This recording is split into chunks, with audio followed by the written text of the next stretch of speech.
This is the lecture for Tuesday, the 25th of May, 2021. You all should have your notes out. And we were working on the Crusades. We had talked about the sack of Constantinople by a bunch of mercenary crusaders who abused the hospitality of the Byzantines by turning their capital city into a site of rapine, murder, arson, and all the other crimes that nasty soldiers are willing to visit on their captive populations.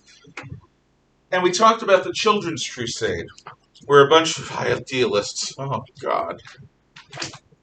where a bunch of idealists decide that the best thing in the world is to send a bunch of innocent children to wage peace and love on our Muslim neighbors.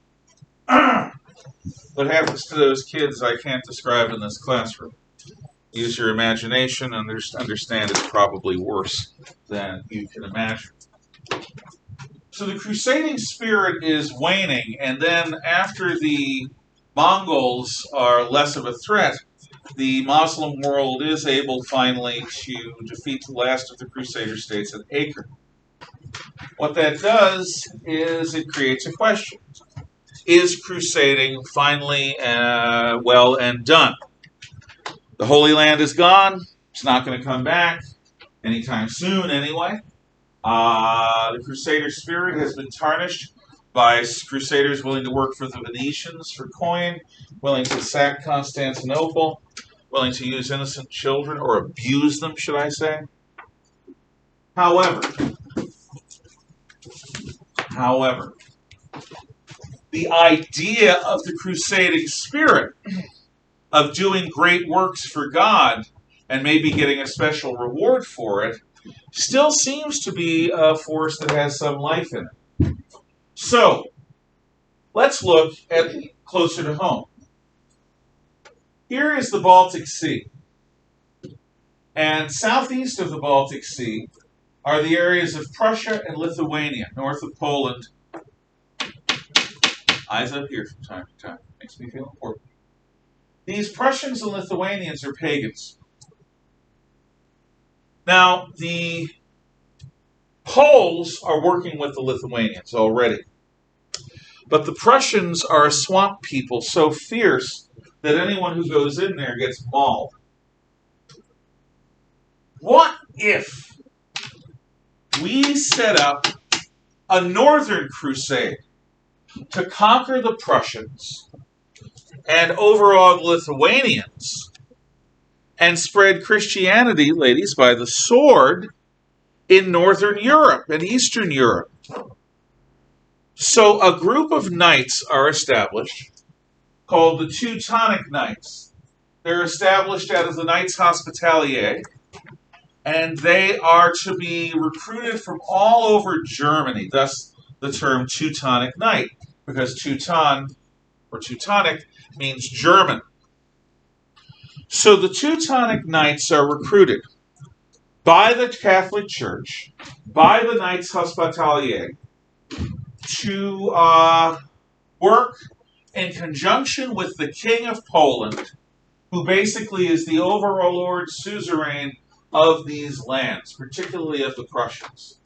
And they are given a contract to wage Christian holy war against the Prussians in the swamplands of East Prussia. The Teutonic Knights in the 1200s go in. They start by establishing castles, roads between the castles, and whenever the pagans concentrate, they crush them. And at first they have an advantage. Then pagans from outside of Prussia, from Lithuania in particular, decide that this is a threat to their paganism. And so they swarm the Prussians. What begins is a series of wars, back and forth, called the Northern Crusade, or the Great Northern Crusade, that is between the German Teutonic Knights, the pagan Prussians, the pagan Lithuanians, and at times even the King of Poland ends up getting drawn in on one side or the other. In the end, East Prussia becomes an area dominated by the Teutonic Knights. And even though their official overlord is the King of Poland, in fact, they do what they want. Further, in the 13 and 1400s, they go northward to try to take as much land as possible along the eastern shore of the Baltic. This area becomes known as Livonia. So the Teutonic Knights of the Prussians end up threatening Russia in places with conquest. Eventually, by the 1500s, the power of the Knights are broken. And we will talk about that later. But we now have established the Teutonic Knights and the Great Northern Crusade. Now we shift to southern France. In southern France, north of the Riviera coast, there is a highland, the area of hills, called the Massif Central. It's basically a plateau and a bunch of forested hills, and it's very dense territory. The Massif Central. Ask Dr. LeBlanc about it if you have her, and she'll tell you about it. In the Massif Central, a group of free-thinking priests and knights, lords and guildsmen begin asking questions. And these questions are going to be toxic to society. Is property normal? Is owning things the way things must be? Did Christ own things? Did Christ even own his own clothes?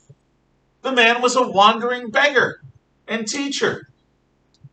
He didn't invest in land. He may have been a carpenter for a while, but he didn't stay at it. Is property and the excesses of wealth and poverty that come in the Middle Ages because of property necessary? Moreover, is hierarchy necessary?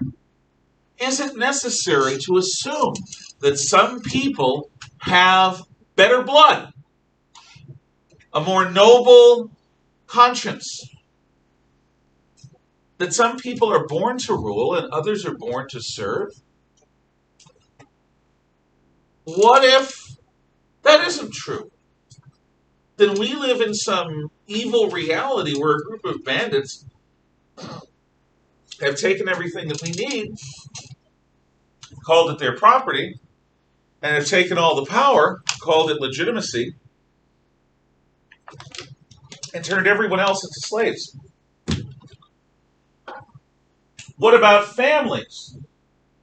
Why should a set of parents raise their children? Isn't that just perpetuating property and hierarchy?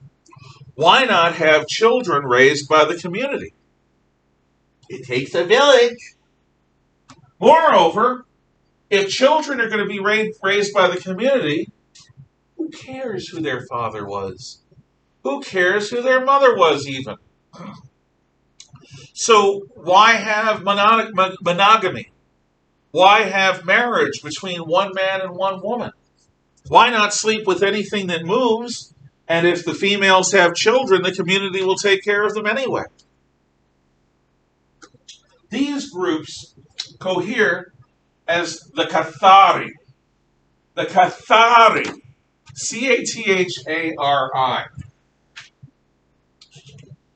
The Cathari are the purified.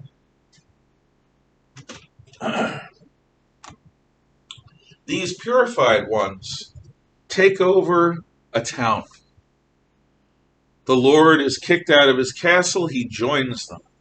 Other lords don't join them, and they're killed, they're burned out. Suddenly, society as we know it in the West breaks down in some form of proto-communist revolution in the Massif Central.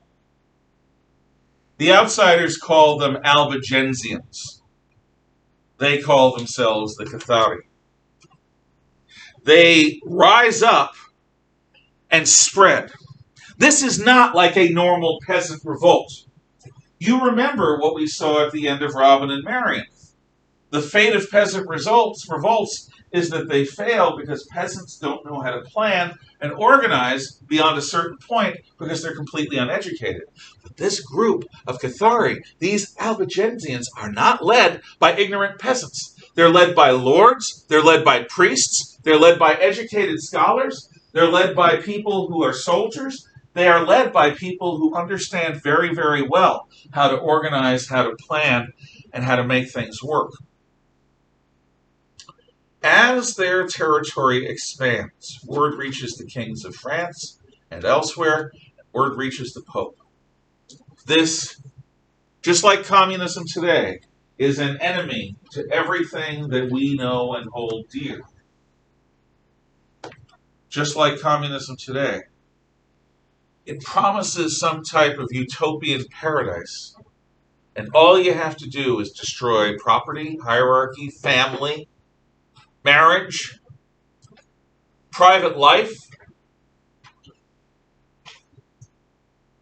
and replace it with a constant politicization of everything in the name of equality. Everyone's equal. So, the King of France begins to mobilize his knights, but he's going to need help. When the Pope finds out that the King of France is going to need help, the Pope, actually one of several popes at this point, authorizes a crusade against these traitors and revolutionaries called the Albigensian Crusade. The Albigensian Crusade is a genuine full-scale holy war.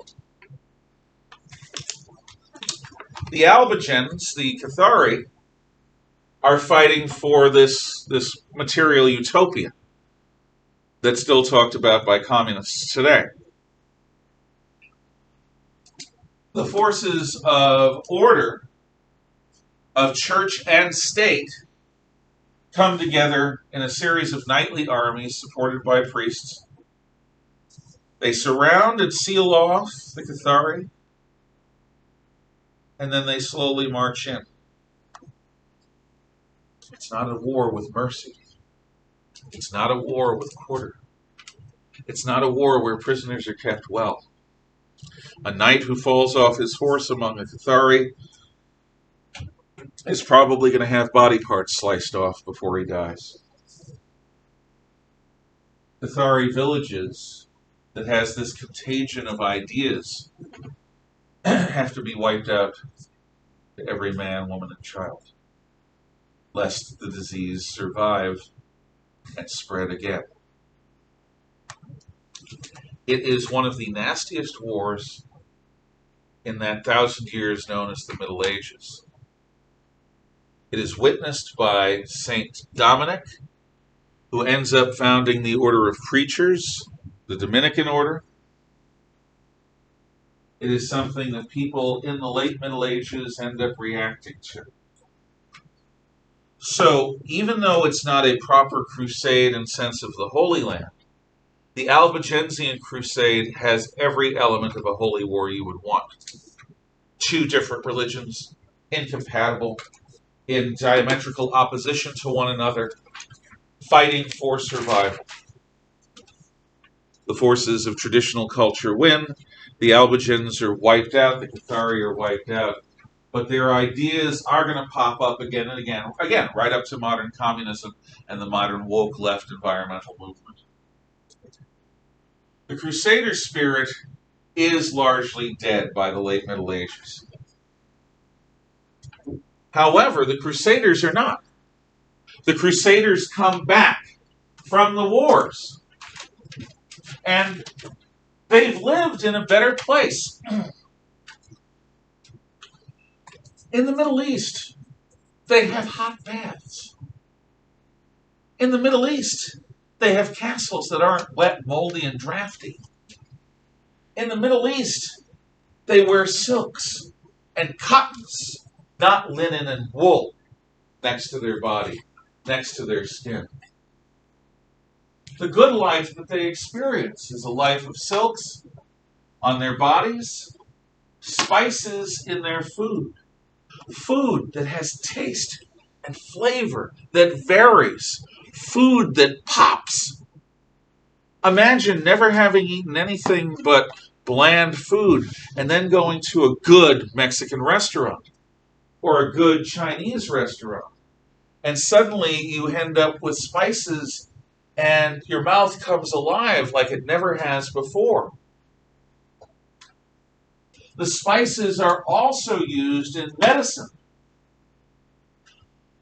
Instead of sticking a leech on a bleeding wound to suck out the evil humors, the Arab doctors actually practice cleanliness, and they use a good knowledge of herbalism and mineralogy to come up with medications. The basis of modern medicine is not in medieval leechcraft.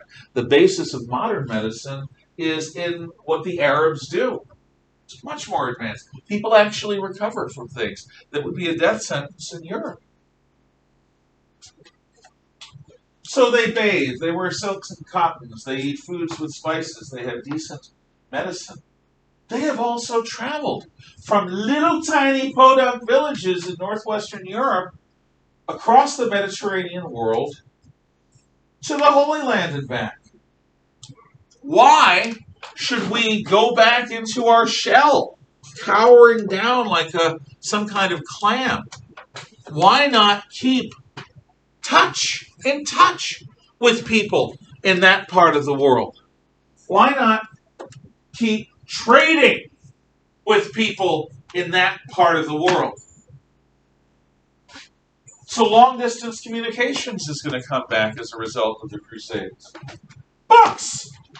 The number of books that the Crusaders find in the Middle East that are lost in Europe and are brought back to fill libraries in Rome and Paris, in the new universities that are being built, which we'll talk about. Suddenly, Europe's book supply and the number of titles increases. Gadgets like telescopes, eyeglasses, magnetic compasses begin to come into European use. And other kinds of rarities. Life no longer need be this bland, stern, austere existence where you're just trying to survive until the next Viking raid. You can dream big dreams. You can live a big life. You can do wondrous things. Only you have the courage. People of skill will always find a way to make a living. So let's open up and contact and be interested in the wider world. Let's learn from the Arabs what we can. Let's take from the Arabs what we can. Let's build back to where we were under the Romans. They need not be giants and gods like our grandparents thought. They are people like us. Why can't we match them? Why can't we someday surpass the Romans? So this idea that is born with Charlemagne of hope for a better future is something that even in defeat, the Crusades bring to Europe.